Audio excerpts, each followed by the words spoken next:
সুপ্রিয় দর্শক শ্রোতা সবাইকে অনেক ধন্যবাদ জানাচ্ছি। আজকে একটু ইরান ইসরায়েলের যুদ্ধ নিয়ে কথা বলবো।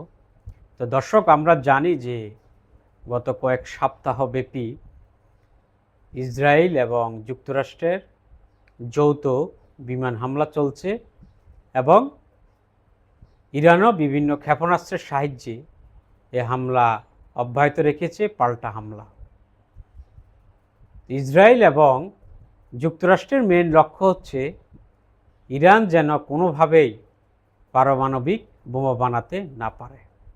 তারা এটা চ্যালেঞ্জ হিসাবে নিয়েছে। তো আমরা জানি যে গত কয়েক মাস আগে B-2 বোমারু বিমান দিয়ে ইরানের দুইটি যে পারমাণবিক কেন্দ্র আছে সেগুলোতে হামলা করে আমেরিকা। কিন্তু তখন তারা বলেছিল যে তারা এগুলো ধ্বংস করে দিয়েছে, কিন্তু পরবর্তীতে ট্রাম্প বলেছে যে না, এগুলো ধ্বংস হয় নাই। এখন তারা বিভিন্ন গোয়েন্দা সূত্রের মাধ্যমে তারা জানতে পেরেছে যে ইরানের কাছে যে ইউরেনিয়াম আছে সেটা দিয়ে 10টি পারমাণবিক বোমা বানাতে সক্ষম ইরান খুবই অল্প সময়ের মধ্যে। এজন্য এনিহাও তারা যে ইরানের কাছে যে ইউরেনিয়াম আছে সেগুলো তারা ইরান থেকে নিয়ে আসতে চায়।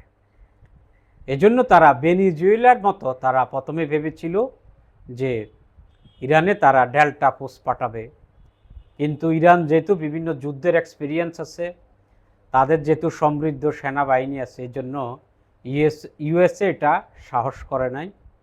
পরবর্তীতে ইরানের যুদ্ধের আগে আমরা দেখেছি যে ইরানে যে সরকার বিরোধী যে বিক্ষোভ হয়েছে, তারা মনে করেছে যে এটা হচ্ছে হামলার সুযোগ, আমরা একদিক দিয়ে বিমান হামলা করব, দেন আমরা ওই বিমান হামলা করে এবং তাদের ইরানকে দুর্বল করে তখন সাধারণ মানুষ রিজিম চেঞ্জ করে দিবে।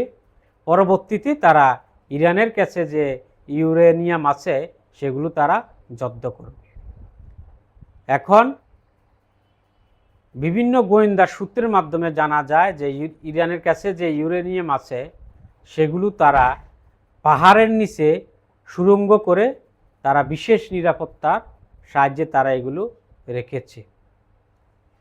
এখন আমরা জানি যে ইরানের যে ইস্পাহান যে প্রদেশ আছে সেখানে নাথান শহরে ইরানের একটি আন্ডারগ্রাউন্ড যে মানে পারমাণবিক কেন্দ্র আছে ইরানের সবচেয়ে বড়।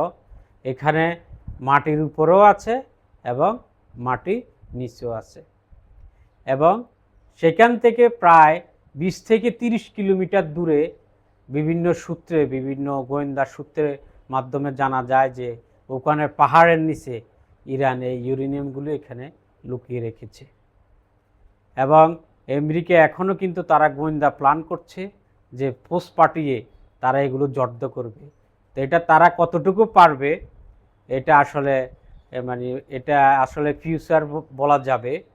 কিন্তু এখন পর্যন্ত ইরান যেভাবে পাল্টা হামলা করছে, তাদের বিভিন্ন নিত্য নতুন তারা বিভিন্ন যে অস্ত্রের যে সম্ভার আছে, তাদের যে মিসাইল, ব্যালিস্টিক মিসাইল সহ বিভিন্নভাবে তারা নিত্য নতুন হামলা করছে ড্রোনের সাহায্যে। কিন্তু আমেরিকার কাছে যে গোয়েন্দা তথ্য ছিল সেটা আসলে মনে হচ্ছে যে সঠিক ছিল না।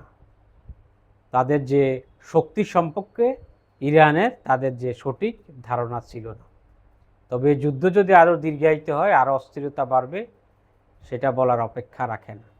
তবে ইরান যেদের আন্ডারগ্রাউন্ডে তারা বাংকারের মধ্যে তাদের যে ডোম সিটি এবং ক্ষেপণাস্ত্র তারা বিশাল বান্ডাল গড়ে তুলেছে গত 2 দশক ধরে। মূলত ইসরায়েল এবং আমেরিকা চায় যে ইরানের যে ক্ষেপণাস্ত্রের যে শিল্প আছে সেটাকে ধ্বংস করতে এবং ইরানের যে ইউরেনিয়াম আছে সেগুলোকে জব্দ করতে। এটাই আসলে তাদের মূল লক্ষ্য। তো দর্শক, ইরানের কথা বললাম, কিন্তু যদি বাংলাদেশের কথা যদি চিন্তা করি তাহলে খুবই দুঃখ লাগে। আমাদের দেশে কিন্তু বিভিন্ন সরকার তারা কিন্তু সঠিকভাবে বাংলাদেশের যে সামরিক খাত আছে সেটাকে তারা নজর দেয় না এবং এটাকে আধুনিকায়ন করে না।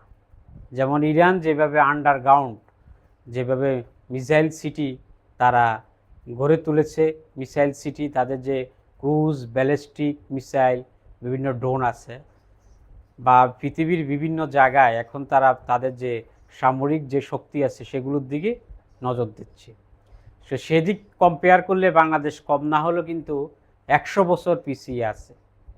তা বাংলাদেশের পররাষ্ট্রনীতি যেটা আছে যে সবার সাথে বন্ধুত্ব, কারোর সাথে শত্রুতা নয়, কিন্তু কেউ যদি এদেশে যদি আগ বাড়িয়ে যদি আপনার হামলা করে তাহলে আপনি কি করবেন? বাংলাদেশের কি এই ধরনের কি মিসাইল সিটি আছে?